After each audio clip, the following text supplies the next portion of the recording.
أعوذ بالله من الشيطان الرجيم. بسم الله الرحمن الرحيم.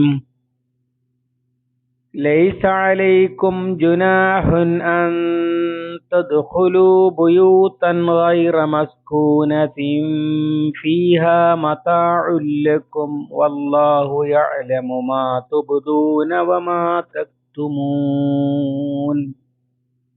الله العظيم. സൂറത്തു നൂർ 29. ലൈസ അലൈക്കും ജുനാഹൻ, നിങ്ങൾക്കുമേൽ കുറ്റമില്ല.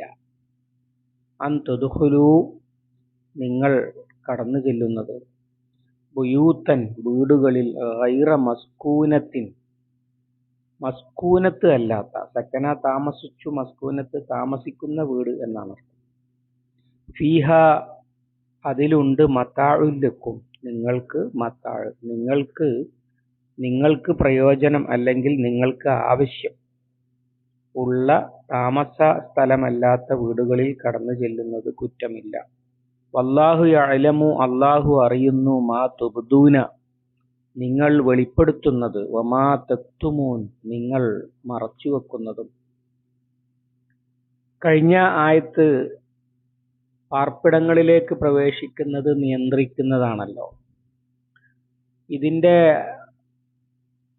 സാഹചര്യത്തിൽ ഈ ആയത്തിന്റെ അവതരണ പശ്ചാത്തലമായി പറയപ്പെടുന്ന ഒരു സംഭവമുണ്ട്. അത് അബൂബക്കർ സിദ്ദീഖ് റളിയല്ലാഹു അൻഹു നബി സല്ലല്ലാഹു അലൈഹി വസല്ലമയോട് ചോദിച്ചു, കൈഫ ബിത്തുജാരി ഖുറൈശി അല്ലദീന യഖ്തലിഫൂന ബൈന മക്ക വൽ മദീന വശാം വലഹും ബുയൂത്തുൻ മഅലൂമത്തുൻ അല തരീഖ് കൈഫ യസ്തഗ്ദിനൂന വയുസല്ലിമൂന വലൈസ ഫിഹാ സുക്കാനുൻ.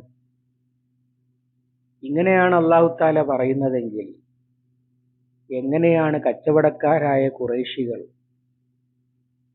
അവര് വ്യത്യസ്ത നഗരങ്ങൾക്കിടക്ക്, മക്ക, മദീന, ഷാം ഇങ്ങനെയുള്ളതിന്റെ ഇടക്ക് ഇങ്ങനെ മാറി മാറി സഞ്ചരിക്കുന്നവരാണ്. അവിടെയൊക്കെ വഴിയിൽ അറിയപ്പെടുന്ന ചില വീടുകളുണ്ട്.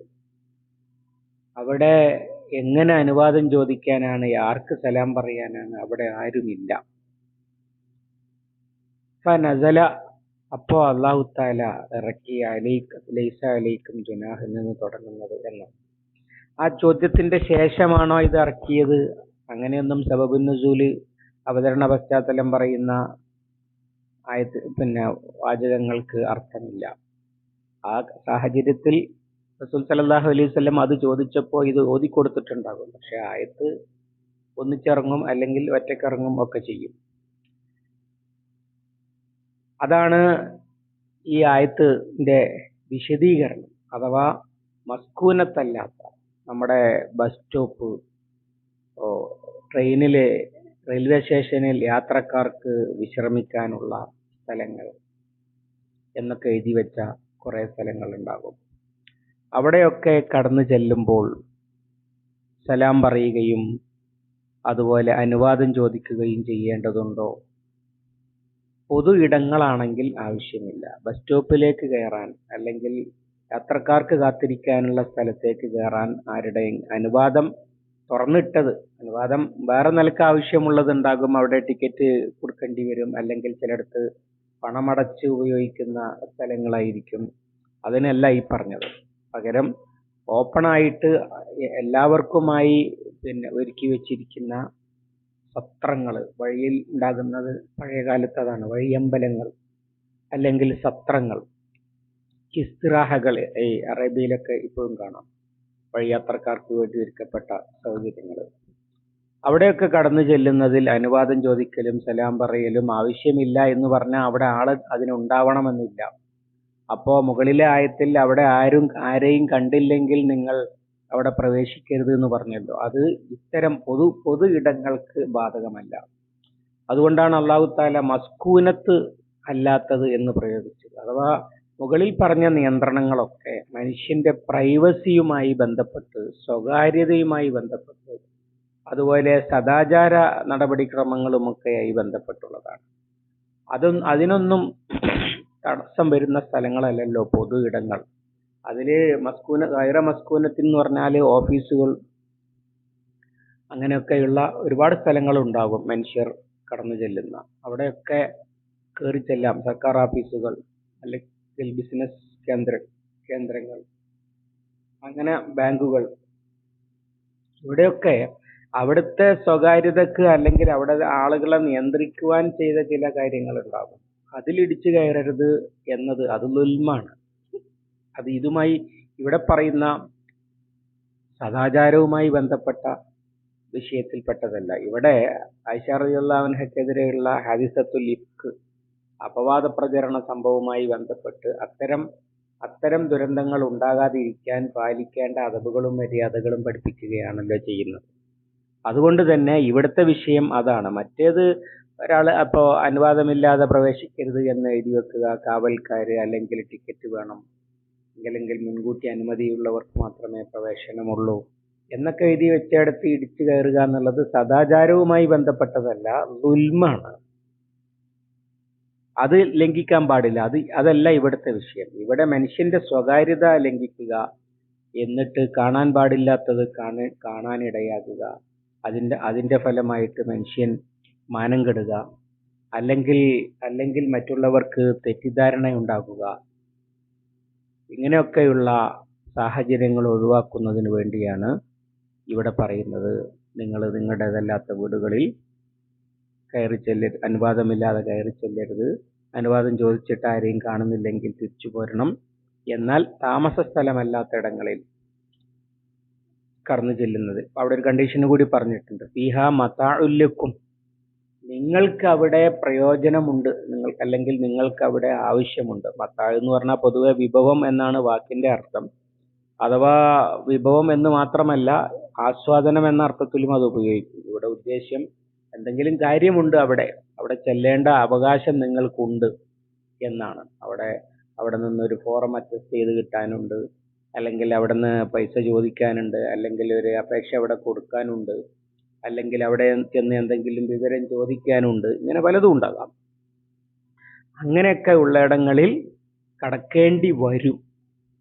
അപ്പൊ അവിടെ സലാം പറഞ്ഞു, ആരും സലാം മടക്കുന്നത് കാണുന്നില്ല, അല്ലെങ്കിൽ അനുവാദം ചോദിക്കാൻ അവിടെ ആരെയും കണ്ടില്ല, അങ്ങനെയൊക്കെയുള്ള ഇടങ്ങളിൽ ആരെയും കണ്ടില്ലെങ്കിൽ തിരിച്ചു പോരണം എന്ന് പറഞ്ഞ മുകളിലെ ആയത്തിന്റെ വ്യവസ്ഥയിൽ നിന്ന് എക്സ്ക്ലൂഡ് ചെയ്യാനാണ് ഇത് പറഞ്ഞത്.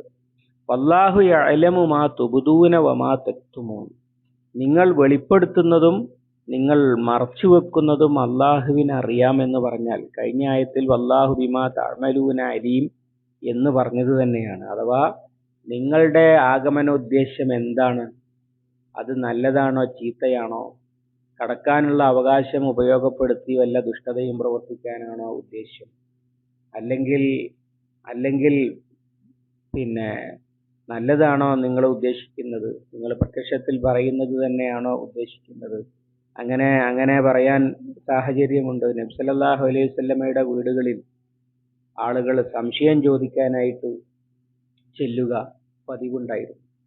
പിന്നീടാണ് വസ്അലൂഹുന്ന മിൻ വറായി ഹിജാബ്, നിങ്ങൾ വല്ലതും ഉദ്ദേശിക്കുന്നുണ്ടെങ്കിൽ ഹിജാബിന്റെ പുറത്തു നിന്ന് ചോദിച്ചാൽ മതി എന്ന നിയമം സൂറത്തുൽ അഹ്സാബിൽ വരുന്നത്.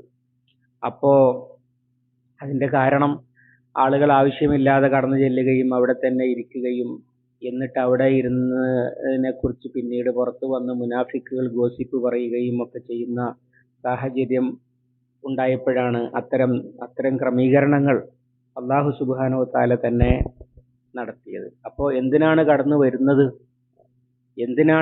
വരുന്നത് എന്നത്, അത് നിങ്ങളുടെ മനസ്സിൽ ഇപ്പം നല്ലതാണോ ചീത്തയാണോ എന്നൊക്കെ അള്ളാഹുവിന് നന്നായി അറിയാം എന്ന് താക്കീദിന്റെ സ്വരത്തിലും അതോടൊപ്പം സമാധാനിപ്പിക്കലിന്റെ സ്വരത്തിലും പറയാണ്. ആത്മാർത്ഥമായിട്ട് അത്യാവശ്യ കാര്യങ്ങൾക്ക് വരുന്നവൻ അതറിയാം. അതുപോലെ തന്നെ അവിടെ കടന്നു ചെന്ന് പൊതുസ്ഥലങ്ങളിൽ കടന്നു ചെന്ന് അരുതായ്മ കാണിക്കാൻ, ഇപ്പോൾ ഈ പൊതുസ്ഥലങ്ങളിൽ തന്നെ ഒരുപാട് പൊതുണ്ട്, പൊതു കുളങ്ങൾ ഇങ്ങനെ തുടങ്ങിയുള്ളതിനൊക്കെ ഇത് ബാധകമാണല്ലോ. അപ്പൊ അവിടെയൊക്കെ കടന്നു ചെല്ലുന്നവന്റെ ഉദ്ദേശ്യം എന്താണ്, ഇതൊക്കെ അള്ളാഹുവിന് അറിയാം. അതുകൊണ്ട് തന്നെ ആദ്യം ഉദ്ദേശ്യം നന്നാക്കുക, മനസ്സ് നന്നാക്കുക, എന്നിട്ട് വിഹിതമായത് പ്രവർത്തിക്കുകയും ചെയ്യുക.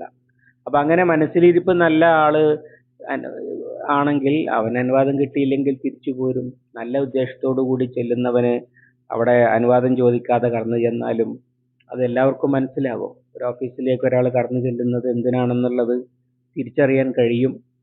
അതാണ് അള്ളാഹു നിങ്ങൾക്ക് മറച്ചു വെക്കുന്നത് അറിയുന്നു, വെളിപ്പെടുത്തുന്നതും അറിയുന്നുണ്ട്, ആരും അറിഞ്ഞില്ലെങ്കിലും എന്ന് സൂചിപ്പിക്കുന്നത്. ഏതായാലും ഇതൊക്കെ ലാ തത്തബിഉ ഖുതുവാത്തി ശൈത്താൻ, പിശാചിന്റെ കാൽപ്പാടുകൾ പിന്തുടരരുത് എന്ന് പറഞ്ഞതുമായി ചേർത്ത് വിശദീകരിക്കുന്ന ഭാഗമാണ്. അതിൽ മുകളിൽ പറഞ്ഞ നിയമത്തിൽ നിന്നുള്ള ഒരു എക്സ്ക്ലൂഷൻ, അനുവാദം വാങ്ങാതെ കടന്നു ചെല്ലാം. പക്ഷേ അവിടെ മത്താഉല്ലക്കും, നിങ്ങൾക്ക് ആവശ്യമുള്ളിടത്താണ് അങ്ങനെ ചെയ്യേണ്ടത്. ആവശ്യമില്ലാത്തടത്ത്, ഒരാവശ്യവും ഇല്ലാത്ത, ഉദാഹരണമായി ഒരു അടച്ചിട്ട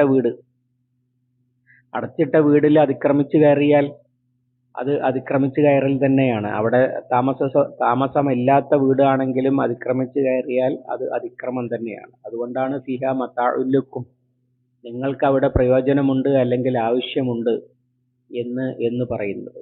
അങ്ങനെ ചെല്ലാൻ അവകാശമുള്ളിടത്ത് ചെല്ലാൻ.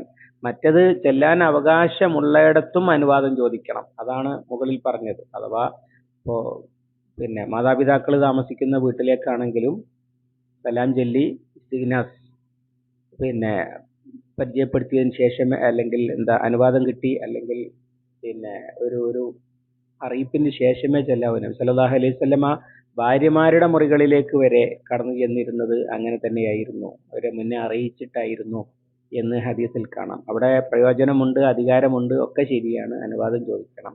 എന്നാൽ മസ്കൂനത്തല്ലാത്ത ഇടങ്ങളിൽ നിങ്ങൾക്ക് കടന്നു ചെല്ലാൻ അവകാശമുണ്ടെങ്കിൽ കടന്നു ചെല്ലാം. അതിന് അനുവാദം, അവിടെ ആരും സലാം അടക്കിയില്ല, ചോദിക്കാൻ അവരുടെ ആരെയും കണ്ടില്ല എന്നത് ബാധകമാകേണ്ടതില്ല എന്നാണ് പറഞ്ഞതിന്റെ അർത്ഥം. അള്ളാഹു അവന്റെ കലാം ശരിയായി പഠിക്കാനും മനസ്സിലാക്കാനും നമുക്ക് തൗഫീഖ് നൽകി അനുഗ്രഹിക്കുമാറാവട്ടെ. അല്ലാഹുമ്മ അല്ലിംനാ മാ യൻഫഉനാ വൻഫഅനാ ബിമാ അല്ലംതനാ റബ്ബനാ സിദ്നാ ഇൽമൻ വഫഹ്മൻ വദിഖത്തൻ വനദറാ. اللهم اجعل القرآن ربيع قلوبنا ونور صدورنا وجلاء أحزاننا وذهاب همنا وغمنا. ربنا تقبل منا إنك أنت السميع العليم وتب علينا إنك أنت التواب الرحيم واغفر لنا يا غافر المذنبين. صلى الله على محمد وعلى آله وصحبه وسلم ومن تبعهم بإحسان إلى يوم الدين والحمد لله رب العالمين.